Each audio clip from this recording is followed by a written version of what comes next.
वंचित और पिछड़े समाज को सम्मान दिलाने वाले बी.आर. अम्बेडकर की कहानी। हमारे बाबा साहेब, भाग 24।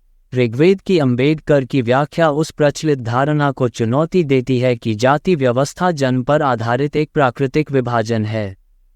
उनका तर्क है कि यह ब्राह्मणों द्वारा अपनी शक्ति बनाए रखने के लिए बनाई गई एक सामाजिक रचना है।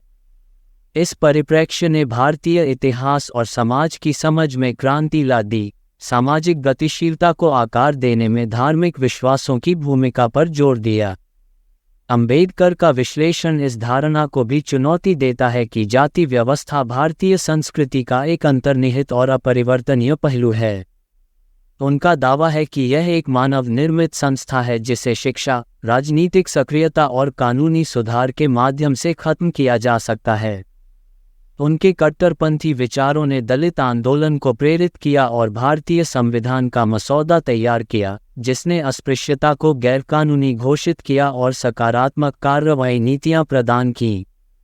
अम्बेडकर की दृष्टि भारत के सामाजिक और राजनीतिक परिदृश्य को आकार दे रही है, क्योंकि देश जाति आधारित भेदभाव को खत्म करने और सभी नागरिकों के लिए समान अवसर सुनिश्चित करने का प्रयास कर रहा है।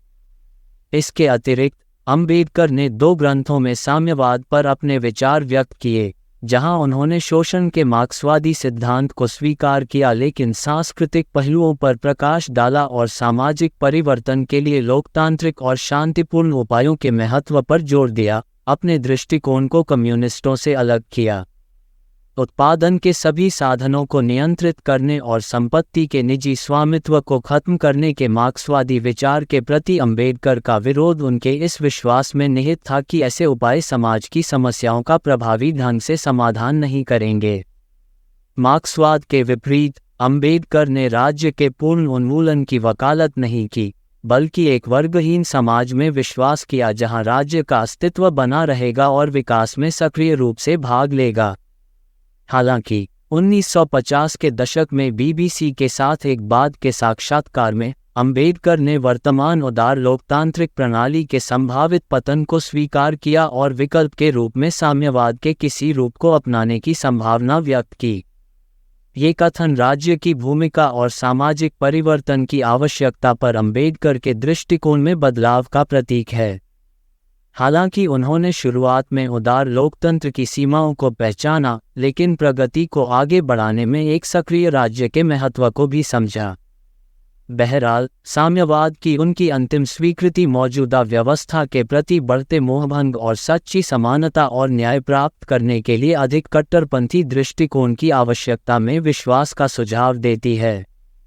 अम्बेडकर के विचारों में ये परिवर्तन उनकी राजनीतिक विचारधारा की जटिल और सूक्ष्म प्रकृति के साथ साथ यथास्थिति को चुनौती देने और सुधार करने के प्रति उनके अटूट समर्पण को रेखांकित करता है।